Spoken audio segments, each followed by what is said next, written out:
Selamat pagi, selamat datang di Ibadah Bahasa Indonesia Gereja ICA Surabaya. Kami senang sekali Anda bergabung dengan kami di pagi hari ini.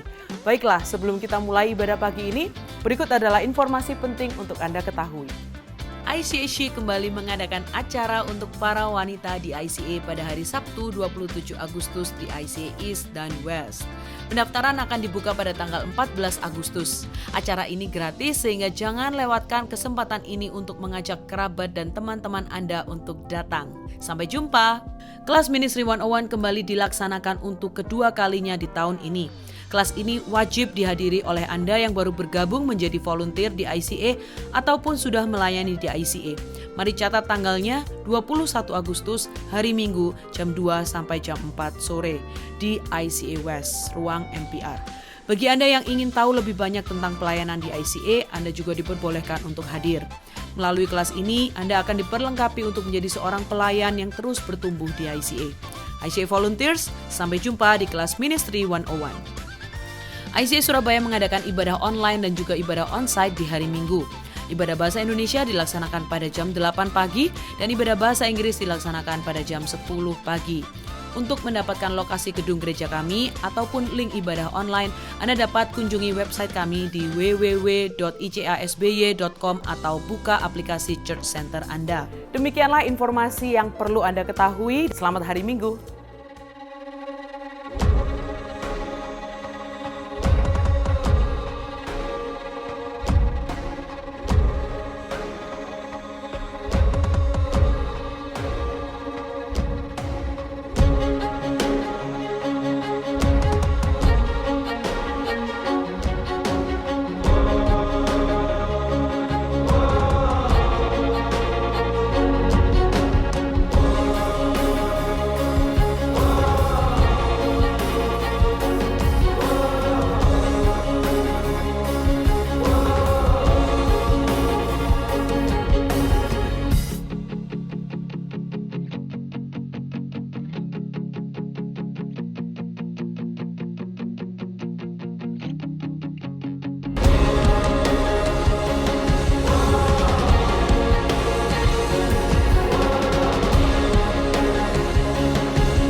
Shalom, selamat pagi Bapak Ibu Saudara sekalian yang terkasih di dalam Tuhan Yesus Kristus. Selamat datang kembali di dalam ibadah Bahasa Indonesia Online ICA. Nama saya Joshua, saya saat ini mendapatkan tugas untuk memberitakan firman. Dan saat ini kita memasuki seri yang kedua dari seri khotbah Refuge atau tempat perlindungan. Dan tema khotbah pada pagi hari ini adalah di puncak gunung, di atas gunung atau di atas gunung. Seperti yang kita semua telah belajar bahwa minggu lalu kita telah belajar tentang Mazmur 90, dari Mazmur 90 tentang perlindungan yang pertama, refuge yang pertama, di mana kita sama-sama telah belajar bahwa apapun situasi kita, apapun kondisi kita, seburuk apapun, sejelek apapun kondisi kita, tapi Tuhan tetap bersama-sama dengan kita. Dan Tuhan adalah rumah kita dari awal, dari selamanya, dari dahulu kala sampai sekarang. Tuhan adalah rumah kita. Tuhan adalah tempat berteduh kita.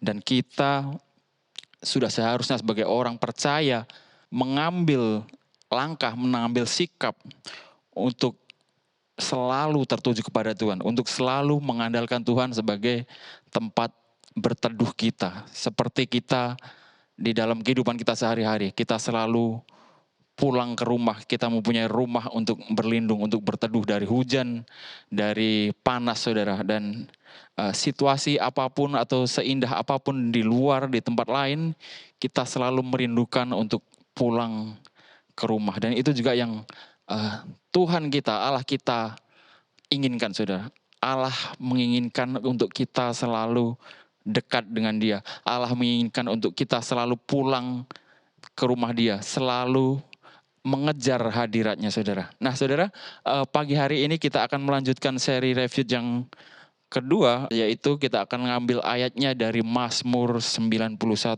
Kalau minggu lalu kita sudah belajar dari Mazmur 90, saat ini kita akan belajar dari Mazmur 91. Nah, perikop dari Mazmur 91 ini mengatakan dalam lindungan Allah, saudara. Saya akan bacakan ayatnya dari yang pertama sampai dengan yang ke-16, saudara. Mazmur 91 ayat 1 sampai 16.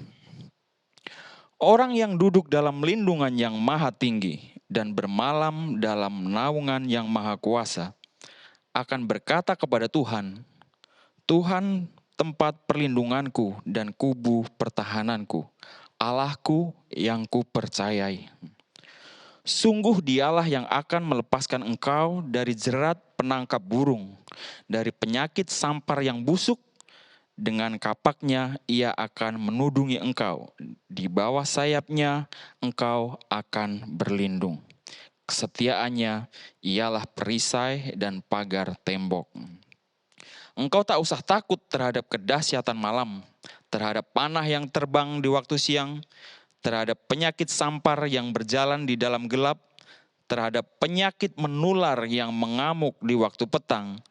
Walau 1.000 orang rebah di sisimu dan 10.000 di sebelah kananmu, tetapi itu tidak akan menimpamu. Engkau hanya menontonnya dengan matamu sendiri dan melihat pembalasan terhadap orang-orang fasik. Sebab Tuhan ialah tempat perlindunganmu. Yang maha tinggi telah kau buat tempat perteduhanmu. Malapetaka tidak akan menimpa kamu dan tulah tidak akan mendekat kepada kemahmu. Sebab malaikat-malaikatnya akan diperintahkannya kepadamu untuk menjaga engkau di segala jalanmu. Mereka akan menatang engkau di atas tangannya, supaya kakimu jangan terantuk kepada batu. Singa dan ular tedung akan kau langkahi. Engkau akan menginjak anak singa dan ular naga. Sungguh, hatinya melekat kepadaku, maka aku akan meluputkannya. Aku akan membentenginya sebab ia mengenal namaku. Bila ia berseru kepadaku, aku akan menjawab. Aku akan menyertai dia dalam kesesakan. Aku akan meluputkannya dan memuliakannya. Dengan panjang umur akan kukenyangkan dia, dan akan kuperlihatkan kepadanya keselamatan daripadaku. Nah saudara, seperti kita tahu bahwa saat-saat ini adalah saat-saat yang sulit buat sebagian banyak orang, sebagian besar orang. Ada pandemi yang tidak kunjung selesai, dan itu berdampak sangat banyak, sangat luas, saudara. Di dalam segi kehidupan kita, ada yang kehilangan pekerjaan, ada yang kehilangan anggota keluarga, ada yang sakit-sakitan terus-menerus, sakit flu yang tak kunjung henti, dari minggu ke minggu sakit. Banyak hal yang kita rasakan, saudara, dan kita semua tahu bahwa saat-saat kesesakan seperti itu, kita membutuhkan pertolongan, saudara. Dan minggu lalu kita telah belajar juga bahwa di saat kita dalam kesesakan, di saat kita dalam situasi yang sangat rendah kita, di saat kita berada di titik terbawah kita harus ingat bahwa Tuhan adalah tempat perteduhan kita, tempat perlindungan kita. Nah saudara, bagi kita yang mengambil langkah untuk percaya kepada Tuhan dan mengambil langkah untuk menjadikan Tuhan sebagai tempat berteduh, tempat perlindungan, saya percaya bahwa kita semua akan mendapatkan kelegaan, saudara. Baik itu secara material atau secara spiritual, secara rohani, kita semua akan mendapatkan kelegaan karena itulah yang Tuhan janjikan kepada kita semua. Dan mungkin sebagian besar dari saudara juga sudah menikmati, sudah merasakan bagaimana Tuhan bekerja atas kehidupan kita, atas kehidupan saudara. Mungkin saudara merasa sudah terbebas dari masalah-masalah saudara. Saudara mungkin sudah tidak mempunyai ketakutan atau ketakutan itu sudah berkurang. Atau mungkin saudara sudah disembuhkan dari sakit penyakit saudara. Atau saudara mungkin sudah mengalami kebangkitan di dalam bisnis saudara yang mungkin kemarin-kemarin terpuruk karena pandemi saudara. Tapi saudara, saya mau ingatkan bahwa di saat kita di dalam posisi naik, di saat kita di dalam posisi senang, atau di saat kita di dalam posisi sedang di atas, cobaan tidak akan pernah berhenti, saudara. Iblis akan selalu berusaha untuk menghentikan kita. Iblis akan selalu berusaha untuk menggagalkan rencana Allah di dalam kehidupan kita, di dalam kehidupan saudara. Nah, mari kita belajar dari Mazmur 91 ini. Apakah yang harus kita lakukan? Apakah yang akan terjadi apabila kita di dalam posisi yang sedang menyenangkan, dalam posisi yang mungkin tidak serendah dahulu, saudara. Makanya tema khotbah bahagia hari ini kita memakai tema di atas gunung atau di puncak gunung. Nah, saudara, mungkin bagi kita yang percaya bahwa Tuhan adalah penyelamat kita, Tuhan adalah tempat berteduh kita, saudara merasa baik-baik saja. Tapi saya ingin mengingatkan saudara bahwa waktu untuk tinggal di dalam hadirat Tuhan itu harus selalu setiap waktu, saudara. Harus ada setiap waktu. Jadi kita harus tinggal di dalam hadirat Allah, di dalam tempat teduh itu setiap waktu, saudara. Kita tidak boleh meninggalkan tempat teduh kita, yaitu Allah, setiap waktu, saudara. Nah, pada ayat yang pertama dan kedua dari Mazmur 91 mengatakan, orang yang duduk dalam lindungan yang maha tinggi dan bermalam dalam naungan yang maha kuasa akan berkata kepada Tuhan, tempat perlindunganku dan kubu pertahananku, Allahku yang ku percayai. Saudara, saya yakin gitu nih, bahwa saat kita berdiam di dalam hadirat Allah, bahwa saat kita memilih untuk menjadikan Allah sebagai tempat perteduhan kita, sebagai tempat perlindungan kita, Allah yang maha tinggi, kita pasti akan berusaha untuk mempercayakan kehidupan kita. Kita akan mempercayakan apa yang kita punya kepada Allah kita. Allahku yang kupercayai, tempat perlindunganku. Nah, itu harus menjadi sebuah deklarasi, saudara. Harus menjadi sebuah statement kita. Bukan cuma kita percaya, tapi kita harus menyerahkan segalanya kepada Tuhan dan tinggal di dalam hadirat Tuhan. Maksudnya gimana tinggal di dalam hadirat Tuhan? Selalu mendahulukan untuk mencari Tuhan. Selalu mendahulukan untuk berkomunikasi dengan Tuhan. Selalu mendahulukan untuk menyertakan Tuhan di dalam setiap apa yang kita lakukan. Di dalam setiap segi kehidupan kita. Itu yang ayat 1 dan 2 katakan, saudara. Kita harus mendeklarasikan, kita harus menyerahkan hidup kita kepada Allah.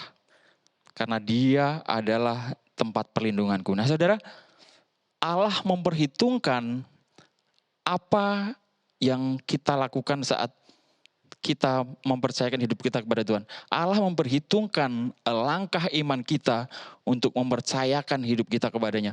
Allah memperhitungkan iman kita, saudara. Seperti Abraham juga dibenarkan oleh karena iman. Dan demikian juga kita saat kita memilih untuk tinggal di dalam hadirat Tuhan. Saat kita memilih untuk menjadikan Tuhan sebagai tempat perlindungan kita. Allah memperhitungkan itu, saudara. Dan Allah mempunyai janji kepada kita semua yang percaya kepadanya. Allah menjanjikan kesetiaannya kepada kita. Saudara, ayat yang ketiga dan keempat saya akan bacakan. Sungguh Dialah yang akan melepaskan engkau dari jerat penangkap burung, dari penyakit sampar yang busuk, dengan kapaknya Ia akan menudungi engkau. Di bawah sayapnya engkau akan berlindung. Kesetiaannya ialah perisai dan pagar tembok. Nah, ini saudara, kesetiaan Allah adalah perisai kita, adalah pagar tembok kita. Artinya apa? Itu adalah benteng pertahanan kita yang pertama. Itu adalah yang utama keselamatan kita. Allah menjadikan benteng yang pertama dan utama. Di saat kita mempercayakan kehidupan kita, Allah menjanjikan kesetiaannya. Karena Allah adalah setia, saudara.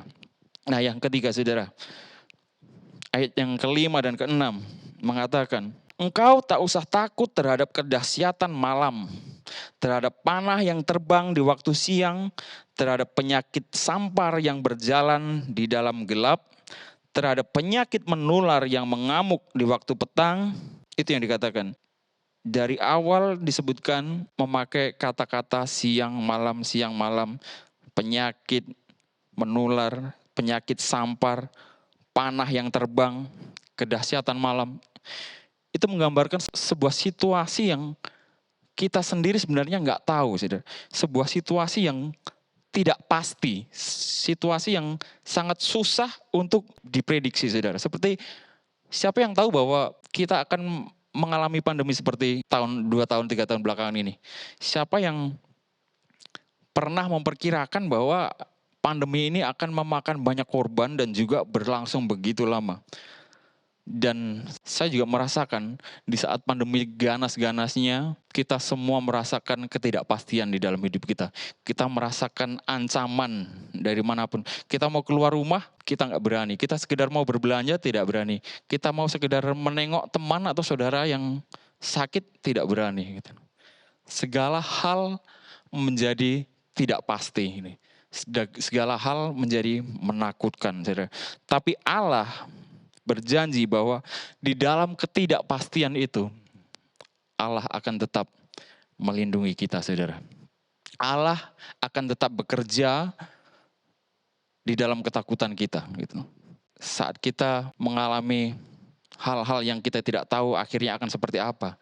Tapi Tuhan, Allah kita, Dia adalah perencana yang hebat dan Dia lebih tahu apa yang terbaik buat kita, saudara. Nah, itu yang dijanjikan oleh Tuhan, saudara. Walaupun kita, sebagian dari kita mungkin sudah merasa terbebas dari pandemi mungkin, sudah merasa mendapat kelegaan, saudara. Tapi jangan lupa bahwa iblis akan selalu berusaha untuk menjatuhkan kita. Iblis akan berusaha menggagalkan rencana Allah. Tapi Allah mempunyai janji kepada kita, saudara, bahwa Allah akan melindungi kita dengan kesetiaannya. Allah akan melindungi kita di dalam ketidakpastian yang kita alami, saudara. Nah itu, saudara. Yang keempat yang kita bisa pelajari adalah yaitu ayat yang 9. Sebab Tuhan ialah tempat perlindunganmu, yang maha tinggi telah kau buat tempat perteduhanmu. Nah ini, balik lagi, saudara, kepada poin yang pertama tadi. Jadikan Allah sebagai pelindung utama kita, saudara. Yang maha tinggi telah kau buat tempat perteduhanmu. Allah kembali mengingatkan bahwa Allah memperhitungkan iman kita, saudara. Di saat kita memilih untuk membuat Allah sebagai tempat perteduhan kita, tempat perlindungan kita, saudara. Allah memperhitungkan itu. Dan Allah memperhitungkan iman kita. Allah memperhitungkan langkah kita untuk memilih Allah sebagai tempat perlindungan kita. Dan seharusnya itulah yang kita lakukan di dalam setiap kehidupan kita, saudara. Untuk selalu menjadikan Allah sebagai pelindung utama kita. Seringkali kita mengandalkan kekuatan kita sendiri. Kita merasa sudah hebat, kita merasa sudah bisa melakukan segalanya. Saat kita sedang di posisi atas, kita merasa bahwa tidak ada hal yang bisa menjatuhkan kita.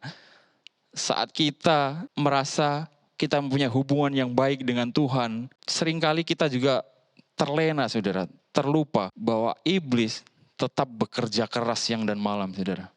Saat kita mungkin posisi finansial kita sedang bagus gitu, kita tidak merasa khawatir gitu. Apapun, kita tidak memperhitungkan hal-hal yang akan terjadi selanjutnya. Kita menjadi terlena atau tidak fokus dengan tujuan kita. Dalam hal ini, kita bisa jadi jatuh ke dalam kesombongan. Saat kita di dalam posisi yang bagus, saat kita merasa hubungan kita dengan Tuhan bagus, saat kita merasa bahwa kerohanian kita bagus, kita bisa menjadi sombong dan oh iya, gitu. Aku adalah orang yang lebih baik dari orang lain. Aku adalah orang yang suci. Aku adalah orang yang rohani. Nah, itu bisa menjadi titik celah buat iblis menyerang kita, saudara. Makanya kita harus selalu membuat Allah sebagai pelindung utama kita. Di dalam kita susah, ataupun mau dalam kita posisi kita dalam lagi keadaan senang, di dalam masa senang-senang kita, di dalam masa kejayaan kita bisa dibilang, kita tetap harus menjadikan Allah sebagai pelindung utama kita. Saudara, yang terakhir, saudara, yang kelima, yang bisa kita pelajari, ayat 11 sampai yang ke-16. Sebab malaikat-malaikatnya akan diperintahkannya kepadamu untuk menjaga engkau di segala jalanmu. Mereka akan menatang engkau di atas tangannya, supaya kakimu jangan terantuk kepada batu. Singa dan ular tedung akan kau langkahi. Engkau akan menginjak anak singa dan ular. Allah memegang janji-janjinya, dan Allah memberikan kita kekuatan, saudara, saat kita memilih untuk terus berada bersama dengan Tuhan, terus berada di dalam hadirat Tuhan. Maka dari itu, yang kita harus lakukan adalah kita supaya tetap percaya dan berpegang pada janji-janji Allah. Allah bukan hanya menjanjikan sebuah keselamatan fisik, tapi Allah juga menjanjikan bahwa kita akan mempunyai kuasa untuk mengalahkan iblis, saudara. Iblis seringkali digambarkan sebagai ular dan juga sebagai singa. Nah, ayat yang 13 ini mengatakan, singa dan ular tedung akan kau langkahi, engkau akan menginjak anak singa dan ular naga. Nah saudara, seberapapun usaha iblis, sekuat apapun usaha iblis, saat kita tetap menempel pada Tuhan, saat kita tetap tinggal di hadirat Tuhan, gitu, menjaga posisi kita, menjaga kerohanian kita, untuk selalu berkenan di mata Tuhan, gitu. Allah menjanjikan kita kuasa untuk menaklukkan iblis itu, saudara. Bukan cuma menjanjikan kita untuk melewati bahaya secara fisik atau secara finansial, tapi Tuhan juga menjanjikan bahwa kita akan mengalahkan iblis, saudara. Nah, saudara, mungkin sampai di situ yang bisa kita pelajari, saudara, dari Mazmur 91 ini, saudara. Allah adalah tempat perlindungan kita, gitu. Di dalam kita kesesakan, di dalam kita masa kita sedang di bawah, Allah adalah tempat perlindungan kita. Demikian juga di saat kita sedang mengalami kebahagiaan, saat kita sedang dalam posisi yang senang, saat kita sedang dalam posisi sukses, posisi puncak, kita harus tetap berpegang kepada Allah. Kita harus tetap tinggal di dalam hadirat Allah. Jadikan hidup kita, jadikan hidup saudara, keluarga saudara sebagai keluarga. Jadikan kehidupan saudara selalu berada di dalam hadirat Allah, saudara. Tetap tinggal di dalam hadirat Allah. Karena Allah adalah rumah kita. Allah adalah tempat berteduh kita, saudara. Dan Allah adalah perlindungan kita, saudara. Tempat bernaung kita, saudara. Tempat kita mengungsi, tempat kita untuk mencari suaka, tempat kita untuk mencari kekuatan, saudara. Saya menguatkan saudara semua untuk tetap tinggal di dalam hadirat Tuhan. Mulai dari hal-hal yang kecil, saudara. Melakukan firman Tuhan, mulai dari hal-hal yang kecil, kita mendekat kepada Tuhan, menyembah Tuhan, melakukan doa setiap hari. Hal-hal yang kecil yang menjaga kita untuk tetap selalu ingat kepada Tuhan, untuk tetap menjaga kondisi kerohanian kita di atas, saudara. Untuk tetap mempertahankan posisi kita sebagai orang-orang yang berkenan di hadapan Tuhan, saudara. Mari kita sama-sama berdoa, kita akan tutup ibadah pada pagi hari ini. Mari kita ambil posisi berdoa. Tuhan Allah Bapa kami, terima kasih atas firman pagi hari ini, Tuhan. Terima kasih Engkau mengingatkan kami untuk selalu tinggal berdiam di dalam Engkau apapun situasi kami, Tuhan. Terima kasih atas kesetiaan-Mu, Tuhan. Di dalam saat kami sedang di posisi terendah kami, di saat kami sedang kesusahan, Engkau adalah rumah kami, Engkau adalah tempat berteduh kami, Engkau adalah tempat perlindungan kami. Dan di saat kami sedang bahagia, di saat kami sedang merasa senang, di saat kami sedang di atas, kami percaya Tuhan, bahwa Engkau akan selalu setia bersama-sama kami ya Tuhan. Dan kami ingin belajar Tuhan, untuk selalu menempel padamu, untuk selalu mengandalkan Engkau sebagai perlindungan kami, sebagai penolong kami, sebagai tempat berteduh kami Tuhan. Engkau ingatkan kami, Engkau ajar kami Tuhan, untuk selalu datang kepadamu, untuk selalu mengejar hadirat-Mu Tuhan. Karena kami percaya di dalam Engkau ada kekuatan, di dalam Engkau ada perlindungan, dan di dalam Engkau kami sanggup menaklukkan segala musuh. Kami percaya atas kuasa-Mu Tuhan, dan kami ingin berpegang pada janji-Mu Tuhan. Engkau adalah Allah yang setia, Engkau adalah Allah kami yang perkasa, dan Engkau tidak akan pernah meninggalkan kami ya Tuhan. Terima kasih Yesus, terima kasih Roh Kudus. Engkau berkati kami semua ya Tuhan, Engkau lindungi kami, keluarga kami, pekerjaan kami, pelayanan kami semuanya ya Tuhan. Biarkanlah kami selalu di dalam naungan-Mu, di dalam lindungan-Mu ya Tuhan. Dan kami percaya Tuhan, bahwa janji-Mu ya dan amin. Kami percaya bahwa Engkau akan tetap setia kepada kami Tuhan. Terima kasih, di dalam nama-Mu kami berdoa, haleluya, amin. Terima kasih Bapak Ibu Saudara sekalian telah mengikuti ibadah bahasa Indonesia online di ICA. Selamat hari Minggu, sampai jumpa minggu depan. Tuhan Yesus memberkati. Kami senang Anda bergabung dengan ibadah ICA hari ini. Selamat berakhir pekan dan sampai jumpa minggu depan. Tuhan berkati Anda dan keluarga. ICA kembali mengadakan acara untuk para wanita di ICA pada hari Sabtu 27 Agustus di ICA East dan West.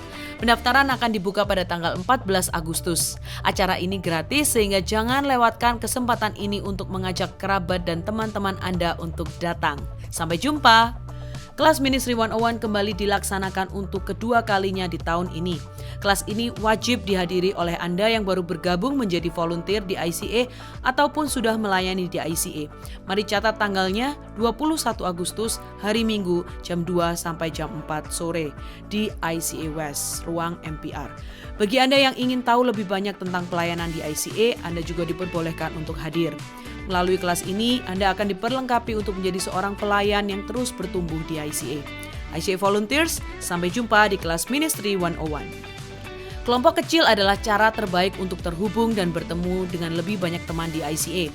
Apabila Anda belum tertanam dalam komunitas Go Group di ICA, silakan kunjungi website ICA atau buka dari aplikasi Church Center untuk menemukan Go Group yang tepat bagi musim kehidupan Anda saat ini. Mari bertumbuh melalui Go Group.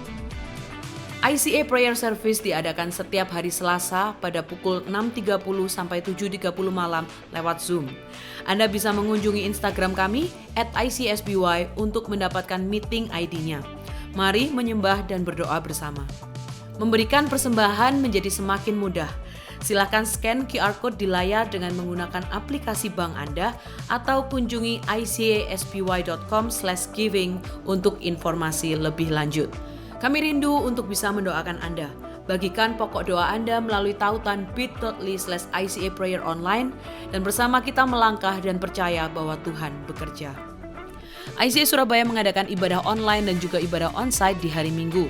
Ibadah bahasa Indonesia dilaksanakan pada jam 8 pagi dan ibadah bahasa Inggris dilaksanakan pada jam 10 pagi. Untuk mendapatkan lokasi gedung gereja kami ataupun link ibadah online, Anda dapat kunjungi website kami di www.icasby.com atau buka aplikasi Church Center Anda. Ikuti sosial media ICA Surabaya di YouTube, Facebook, Instagram, dan Spotify. Anda dapat menemukan berbagai informasi, playlist musik, video, renungan, dan lainnya.